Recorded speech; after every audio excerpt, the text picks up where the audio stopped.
کراچی اور حیدرآباد کے لوگوں کے پاس بلدیات کے حوالے سے کوئی آپشن نہیں. یہی بات کل جماعت اسلامی کراچی کے امیر حافظ نعیم الرحمان صاحب بھی دعویٰ کر رہے ہیں. وہ کہتے ہیں جی ہمارا ٹریک ریکارڈ ہے ماضی کا کہ کراچی کو جتنا ہم نے سرو کیا, کراچی کی خدمت, کراچی کے لوگوں کی جتنی خدمت ہم نے کی ہے کوئی نہیں کر سکتا اور آئندہ بھی نہیں کر سکتا. لوگوں پہ چھوڑ دیتے ہیں. پیپل آر دا بیسٹ ججز.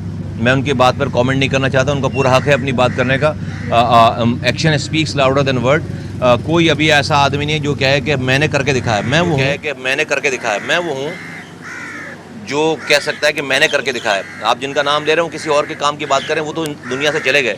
زندہ لوگوں میں نے کہا کہ جو ہے وہ ابھی مصطفیٰ کمال کہہ سکتے ہیں کہ ابھی ہم نے جو ہے وہ یہ کام جو ہے وہ کیا ہے. ایک ہسپتال میں کوئی اگر سرجن روزانہ جو ہے وہ سرجری کر رہا ہے تو اس ہاسپٹل کے بیٹھا ہوا ریسیپشن جو ہے 5 سال کے بعد سرجری شروع نہیں کر دے گا. وہ ریسیپشنسٹ ہی رہے گا. ایسا نہیں کہ 5 سال وہ سرجن وہ جو ہے وہ کام ہوتے ہوئے دیکھے تو 6 سال بولے کہ بھائی آ جاؤ بھائی میں نے بہت سارے آپریشن ہوتے ہوئے دیکھے ہیں تو اب جو ہے وہ اب سے جو ہے وہ میں ہی سرجن بن جاتا ہوں. ایسا نہیں ہو سکتا.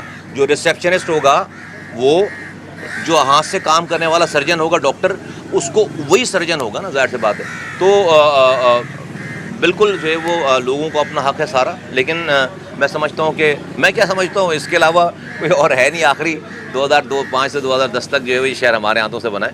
تو لوگ جانتے ہیں کہ ہم نے راتوں کو جاگ کر اس شہر کی خدمت کی ہے, شہر کو بنایا. آخری دفعہ شہر ہمارے ہاتھوں کا بنا ہوا شہر ہی تو اب تک چل رہا ہے. ورنہ اگر وہ نہیں بنتا تو اللہ معاف کرے جو حالات تھے 14 سالوں میں اور ہمارے جانے کے بعد 11 سالوں میں ہوئے, کہاں سے کیسے آپ اپنے گھر سے نکل کر یہاں تک نہیں پہنچ سکتے تھے. یہاں پر رائڈ شروع ہو جاتی, یہاں پر ہنگامے ہوتے خدا نخواستہ. یہ تو اتنی چوڑی چوڑی سڑکیں ہیں کہ اس کو انکروچ کرنے کے بعد, ٹھیلے لگوانے کے بعد بھی, پیسے روزانہ اس پر حرام لینے کے بعد بھی آج یہ شہر چل رہا ہے کسی نہ کسی طرح.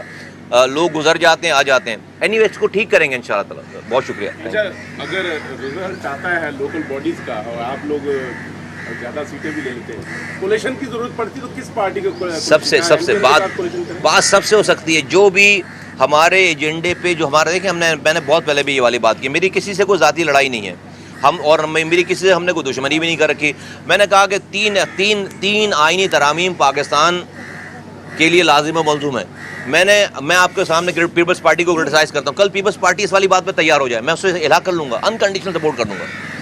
کل پی ٹی آئی تیار ہو جائے, کل پی ایم ایل این تیار ہو جائے, کل ایم کیو ایم تیار ہو جائے, انکنڈیشنل. کوئی بھائی لوگوں کا فائدہ ہے نا اس کے اندر تو جو بھی ان 3 آئینی ترامیم کے اوپر آئے گا ہماری انکنڈیشنل سپورٹ اس کے ساتھ کولیشن ہو جائے گی ہماری, اگر اللہ تعالیٰ نے ہمیں جو موقع دیا انشاءاللہ. کراچی میں لوڈ شیڈنگ بڑھتی جا رہی ہے, 14 سے 15 گھنٹے لوڈ ہیں. سی ایم پچھلے دنوں ملے تھے, اس کے بعد زیادہ بڑھ گئی ہے. کیا یہ ہو کیا رہا ہے کہ 800 میگا واٹ بجلی تو ان کو یہ نیشنل گریڈ سے مل رہی ہے, تو کراچی کے عوام کا کیا قصور ہے؟ کچھ نہیں. کراچی والے جو ہے وہ چوکیدار بدلیں اپنا. کراچی کا مسئلہ چوروں کا نہیں ہے کہ چور چوری کر رہا ہے. کراچی کا مسئلہ چوکیداروں کا ہے. کراچی نے اپنی چوکیداری اپنے ووٹوں سے جن لوگوں کے ہاتھوں میں دی ہے, انہوں نے چوروں کے ساتھ مل کر دروازہ کھولا ہے اور اس گھر کو لٹوایا.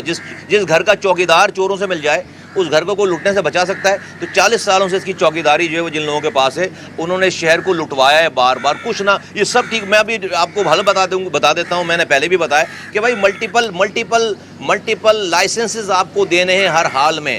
یہ کے الیکٹرک کی جو مونوپولی, آپ یہ فون ہے نا, فون ہمارے پاس پہلے اس پہ انکمنگ, آج سے ہمارے زمانے کی بات ہے نا کہ انکمنگ کال پہ پیسے آتے تھے. ایک کمپنی تھی ٹوٹل, تو جو مونوپولی تھی کہ انکمنگ کال پہ بھی پیسے آتے تھے. آج اس پہ جو ہے میرے پاس 6 آپشن موجود ہیں. ایک نے ریٹ بڑھائے گا, میں دوسرا کارڈ لے لوں گا, دوسرا ریٹ بڑھائے. تو کمپٹیشن سے کس کا فائدہ ہوا؟ عام آدمی کو فائدہ ہوا. اسی طرح سے دنیا بھر میں الیکٹریسٹی بھی اس کے کارڈ ایشو ہوتے ہیں باقاعدہ. ملٹیپل آپ کے پاس آپشن ہو, جا کے آپ پرچون کی دکان سے کارڈ خریدیں, آپ اے الیکٹرک کا, بی الیکٹرک کا, سی الیکٹرک کا کارڈ لا کر لگائیں. جب کمپٹیشن ہوگی ڈسٹریبیوشن میں اور پروڈکشن میں کمپٹیشن ہوگی تو لوگ کمپنیز ریٹ بھی کم کریں گے, اور اس کو پتہ ہوگا کہ اگر میں نے سروس ٹھیک نہیں تھی تو میرا کارڈ پھینک کر کوئی دوسرا کارڈ جا کر استعمال کر لے گا. یہ دنیا بھر میں یہ سسٹم رائج ہے. اب یہ کرے گا کون؟ یہ کرے اگر آپ جو ہے وہ انہی کمپنیز سے رشوتیں پکڑیں گے اور حرام کھائیں گے تو پھر تو یہ کام نہیں کر سکیں گے. پاک سے زمین پارٹی اس مسئلے کو سمجھتی بھی ہے, اس کا ادراک بھی رکھتی ہے اور کردار رکھتی ہے ایسا کہ انشاءاللہ تعالی ہمارے پاس یہ اس شہر کی چوکیداری آئی, ہمارے پاس اس شہر کا مینڈیٹ آیا. ہم آنکھوں میں آنکھیں ڈال کر وفاقی حکومت سے یہ بات کریں گے اور یہ کروائیں گے. مینڈیٹ میں بہت پاور ہوتی ہے, بہت پاور ہے مینڈیٹ میں. اگر لوگ مینڈیٹ دیں گے, اگر لوگوں کا مینڈیٹ, پھر ہمیں پھر اختیار کی ہم نہیں پرواہ کرتے. بھائی 5 سالوں جب مصطفیٰ کمال نے کام کیا, کیا کتاب کھولتا تھا روزانہ دیکھ کر بیٹھتا تھا کہ بھائی میرے پاس کیا اختیار ہے, میرے پاس کیا اختیار نہیں؟ اوہ بھائی نہیں, ایک دفعہ لوگوں نے ووٹ دے دیا, سارے اختیار آپ کے پاس ہے. جو ہے اس کو استعمال کرو, جو نہیں ہے اس کو چھینو. سبسکرائب کریں اور بیل دبائیں تاکہ کوئی خبر رہ نہ جائے.